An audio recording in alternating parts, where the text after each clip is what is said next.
Okay, we are live. I got my good friend here, David Osk, who I am excited to have this conversation with.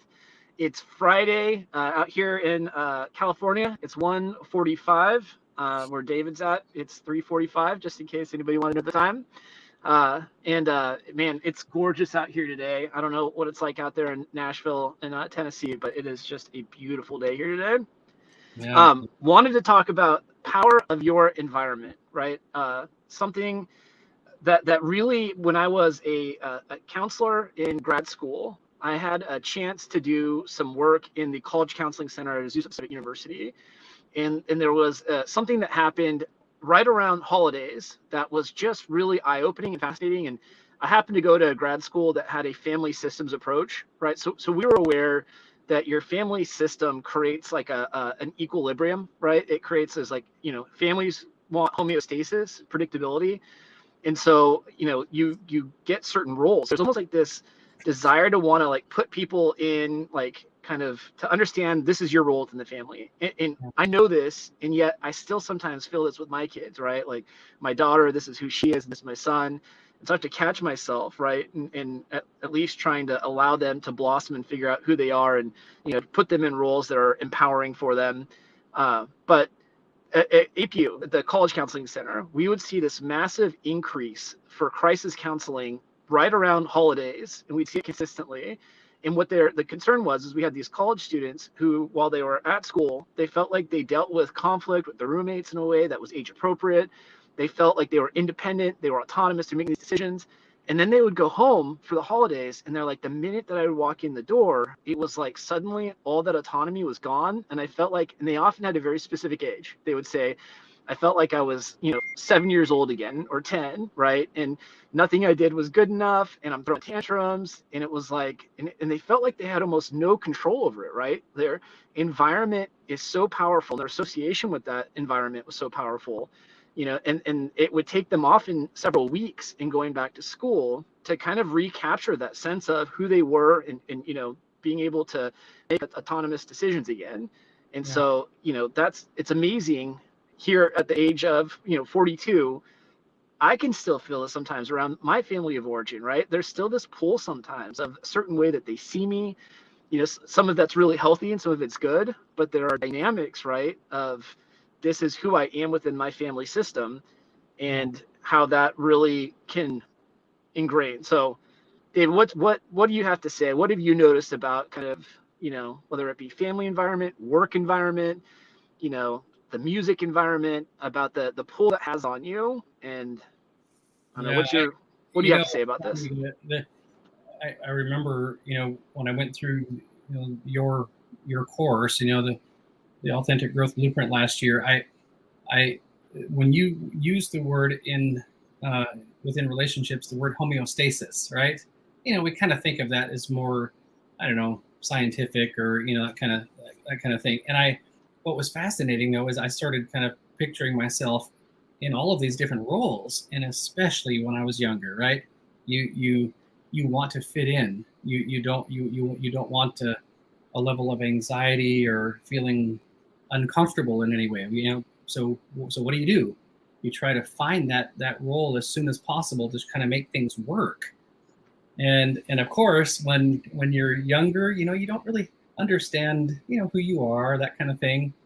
Um, and it's really easy to slide into, and I'll put it, I'll say it this way: as the third born, in my family, when I had, siblings and parents for that matter, who were kind of overachievers and had really big personalities, it was really easy for me just to kind of take the happy-go-lucky third born space and let life, kind of happen. So I get it. Yeah, there's this interesting thing that happens, and there's research on this, right, where this kind of conflict sometimes between authenticity and attachment, right? Or when we say attachment, like this desire to want to fit in and belong, and that pull is so powerful, right? We go into a new school environment, we go into a new job, right? We are, trying to enter into a new social group. And so this desire to want to fit in is really powerful, but Yeah. sometimes that conflicts with, our authenticity of, who we are, of what's important to us, of our value system, our morals or ethics. And so do we choose to be true to who we are, or, right, do we compromise that and choose to just do whatever we need to do, become something, maybe that's totally incongruent with who we want to be, who we authentically are, for the sake of fitting in. And the truth is that if we haven't figured out who we authentically are and we haven't made a commitment to that, we will almost always err on the side of choosing to fit in, because that's such a powerful human need, right? Existential need. So, have you had times in your life that you felt kind of that conflict? Oh, yes. And honestly, when just now, kind of afresh, when you said the word belong, how do we know that is sometimes, almost as important as air, to us? The reason is because when we walk into a room and we don't feel like we belong, or we feel like an outsider, or we, whatever that is, if someone walks up to us and puts their arm around us and says, "Hey, I'm David," right? What's your name, man? Tell me about yourself, and you instantly feel welcomed and wanted and belonged. I mean, I remember moments in my life 20 and 30 years ago where people gave me that gift of belonging, right? Just instantaneous, like, man, you so belong here. I want you here. I'm so glad you came, that kind of stuff. We remember those people. So we know so intrinsically, right, that the opposite of that, feeling like we don't, and that kind of stuff is, is so true. Yeah, it's amazing how automatic, right? We are such adaptive creatures. I mean, really, it's amazing how we can adapt to just about any environment, right? And we have this like innate kind of ability or tendency. So we go into, again, a new school, we get a new job, and we, subconsciously we start to examine and observe, right? Like, what are the rules of this environment? What are the different rules that people have, right? What can be talked about? What can't be talked about? And then, we start to understand what that environment expects of us. And so, and again, if we haven't pre-figured out, who we desire to be, and hey, who do I want to be in this environment? Is this environment a good fit for me? Yeah. We will just start to conform and comply, right? I would say most systems out there, school systems, team systems, they don't necessarily, I want to say, value individualism, right? But if you don't fit within the norm, it often, right, you are seen as a problem. And so it's challenging, right? If you don't fit within the mold that's expected, oftentimes labels are put on you, right, as being a problem or things like that. And so, I don't know, what have you done to be able to rise above environment, whether it's being able to identify environments, right, that are a great fit for you, or saying, hey, maybe that who I was in this environment isn't consistent with, who I want to be. So how do I change that so that I don't just conform, but I'm able to actually almost impart my authenticity on this environment? It's funny, Andy. I mean, teens, 20s, early 30s, especially, that was so front and center for me. I mean, I had social, and this would be surprising if there's anybody who's listening, right, that knows me. I'm so social. I mean, I do, Yes. Some part of my career is very social in public, that kind of thing.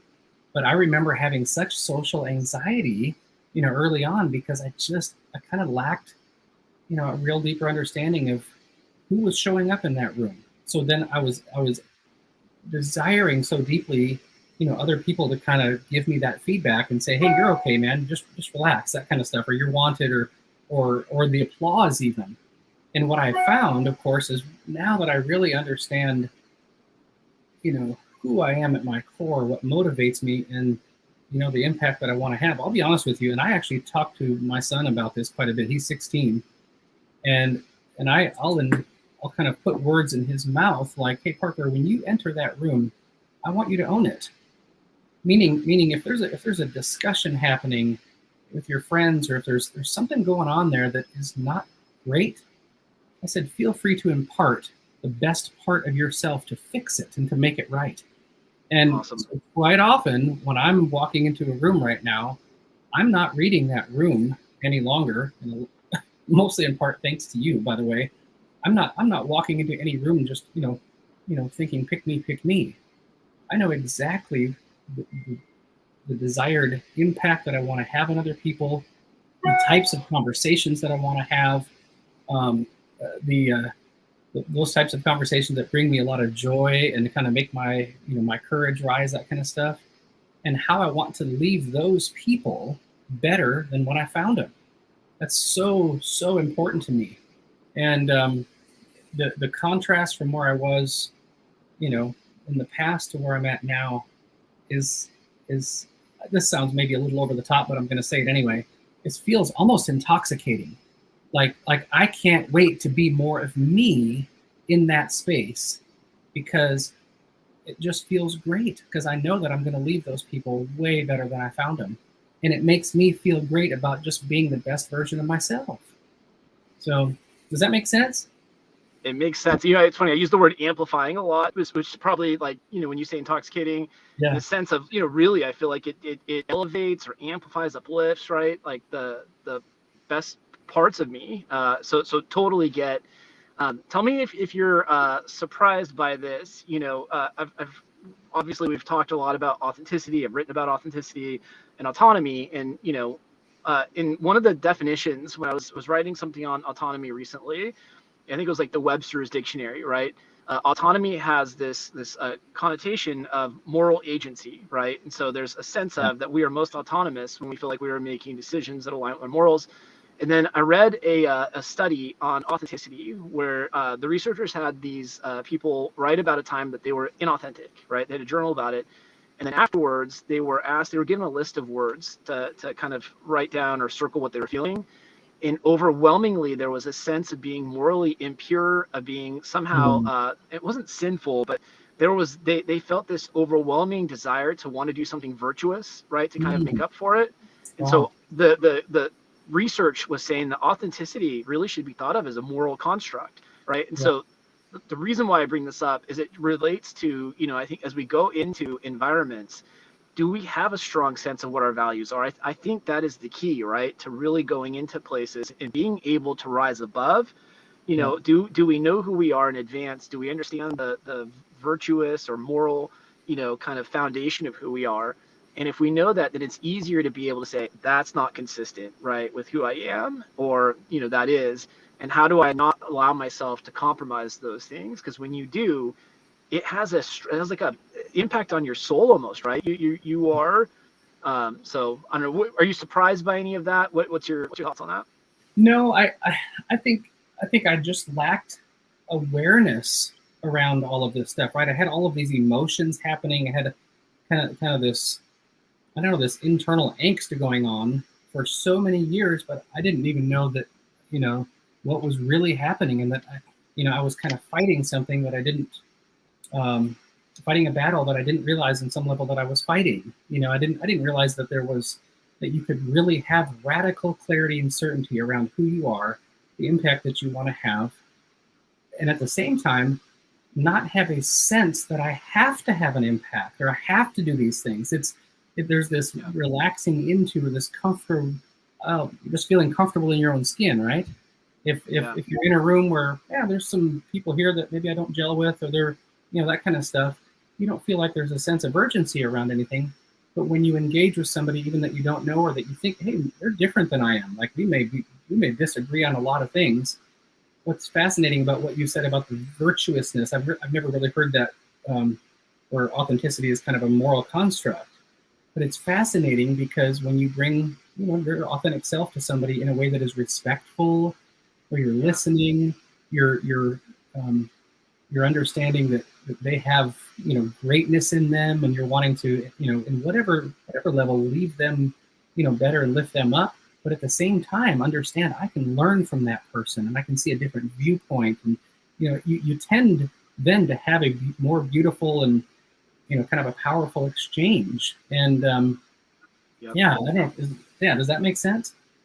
No, it makes perfect sense. I think I've maybe shared the story with you before. It reminds me, I mean, this was high school, so at least a few years ago, right? Many years ago.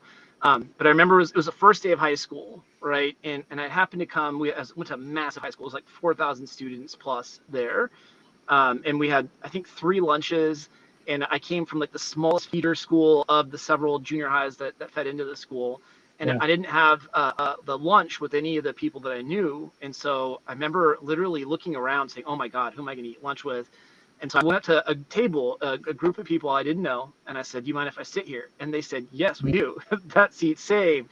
And I felt a sense of rejection, right? And I remember in that moment thinking to myself, making this internal agreement, I will never feel this way again, right? I will do whatever it takes to fit in and to become, part of a cool group or, something like that. And it set me off, right? From that point forward, that became my true north. And I compromised all my values, right? I proceeded to do whatever it took to kind of make myself into, I became a wild person, and I made a bunch of decisions.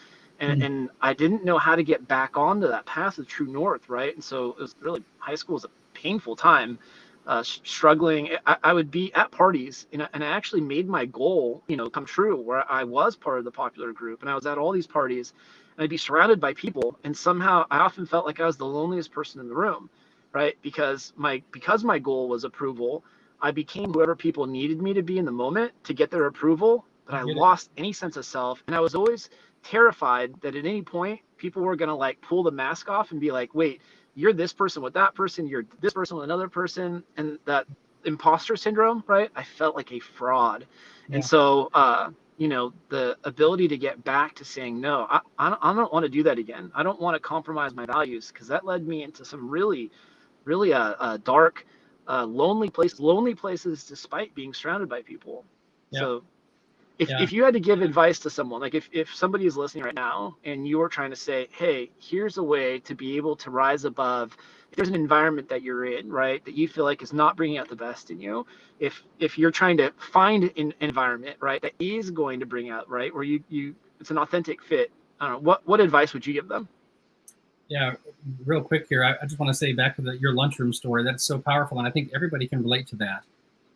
I remember telling my kids, when they first started going to, youth group at church and various settings, where they're like, I don't really know anybody, and they were so nervous. And I remember telling them 100 times, over the course of a couple of years, I said, hey, when you get into those settings, go find somebody who looks lonely, because I said, I promise you, they feel more nervous than you do, and just start asking questions. Yeah, and it was amazing. Now my kids, of course, have got more friends than they know what to do with. And our house is usually Grand Central Station. Tonight we're having four kids over, slumber party and the whole 9 yards. And it's, but it's that sense of belonging and so on. So I think the advice that I would give, I think, is just to understand that we're all the same. We all have need. We all have the need to be loved, right? To be accepted, to be wanted, to be desired. Like, hey, you belong here. Thanks for being here. You're awesome. That kind of stuff. I mean, it just, kind of goes without saying. But at the same time, we have the need to give that. I really believe that we were designed to give that. Well, then my advice would be is to do that uniquely to you, right? So if you don't know, who you are uniquely, I mean, and you don't know when you walk into a room who's showing up. What is it that you have to give away that's different from me, that's different from Dr. Garrett, right? It's find out what that is. And of course, right, I just want to say, once again, I went through the Authentic Growth Blueprint a year and a half ago, and absolutely changed the way that I view myself and everybody else. And to say that I feel more comfortable in my own skin at this point in my life is a complete understatement. So I'll just give a plug for the course, right? Go to therealyoumatters.com. This is absolutely the foundation for every single relationship that you have, and most of all, the relationship that you have with yourself. You can't go without it. Yeah, I so appreciate that, right? And I certainly relate to that. Like, I think a lot of times there's this sense of, well, find a good group or, surround yourself. But it wasn't until I actually started to be more self-accepting and learned how to kind of love myself and understand, what there was to love. And it really it has to start with an inside job, right? And I understand some people might be like, I don't know how to get there. Obviously, I think we've created a framework I've, put together that certainly is the most powerful thing that I've ever done. But when you start from a place of saying, right, I know what makes me me, right? I know the things that define me. I know the principles I want to stand by. And the more that I feel connected to that, right, I feel stronger. I feel more secure. I feel energized. It's amazing how the impact that has. And I'll kind of wrap up, with the Sure. family systems. So, the college students that we worked with, what was fascinating is that there almost was like a belief with these students that it was their parents, it was their siblings, it was something they didn't have control over, right? It wasn't because of them that they were stuck in this role, it was because of outside circumstances. And that might be true to some extent when you're a child, Sure. but as you start to grow, older, I think it's imperative, right? If you're like, hey, I don't like who I become in this family system. I don't like, it doesn't fit me anymore. I want to grow beyond that. I want to have a new type of relationship or interactions. You've really got to get clear on, heading into it, what that is. And then you Yeah. got to recognize that that family wants that homeostasis. So if you go into it and you're saying, hey, I want to redefine who I am. I want to start to be, more responsible, or I don't want to be the knucklehead anymore. I don't want to be Yeah. the quiet child, whatever it is, right? Yeah. That they are going to try and put you back into that place. And that's not right. That's because they all have a role, and their role is dependent upon, you being who you were. Yeah. So if you change, it requires the whole system to change, right? And that system is wanting homeostasis. It's resistant to change.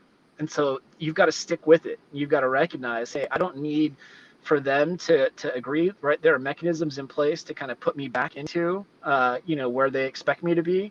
But Yeah. I'm not going to do that. I'm going to remain committed to being who I am, because that is the real me. When you do that, what's going to happen is it will require everybody else to adjust, right? Because they won't get the same response out of you that they're used to. So they're going to have to change their understanding of their role within that system. And so, Yeah, I couldn't agree I more. know. And what's fascinating too is when when I've started really developing a deeper sense of who I am and changing. What's fascinating is it causes a little bit of uncertainty in around you, that kind of stuff. But then also the people around you start looking at themselves and they're thinking, you know what, there's something going on here with him that just seems more true. Maybe a little more beautiful, a little more courageous than what I'm doing. I kind of want some of that. You can't help but be drawn kind of forward by people who are just growing into the better, the best version of who they are. I mean, it's very attractive. It's so true. And I see this with you, right? I mean, obviously we have lots of conversations together. I mean, you really have it. And I think there's some of this as an element of who you've always been, but you have become a magnet, right? Like, I mean, people are drawn to you in a way that is really, it's amazing to watch, right? I know, you've gotten several job offers, right? You've had so many opportunities arise. And, I certainly recognize that the more I head into things, and the more certainty I have, how that just creates almost safety, right? People start to, it removes ambiguity and uncertainty in a social dynamic, right? And it Yeah. allows people to Yeah. feel more secure and safe. So it really, I hope anybody listening, you really can't underestimate the power of your environment. It really is one of the most powerful shaping, kind of agents or forces out there. I don't have time to get into the Stanford prison experiment, but for anybody that wants to go read that, it is Yeah. fascinating. And it got quote unquote like good Stanford students to within 4 days, right, to start to do some very kind of evil things, right? Some really bad, choices that were abusive and coercive and things like that. And so it doesn't take long, right? You get in the wrong environment and you can suddenly be so far off course of who you ever thought you'd be. And so that's why it's so important, right, to have a clear plan, an idea, a strategy around who you are, and to make sure you Right. bring that into every encounter, environment, interaction that you have. So, I love having all these right, brother. conversations. I love having these conversations, man. Thank you. Yeah, feeling is certainly mutual.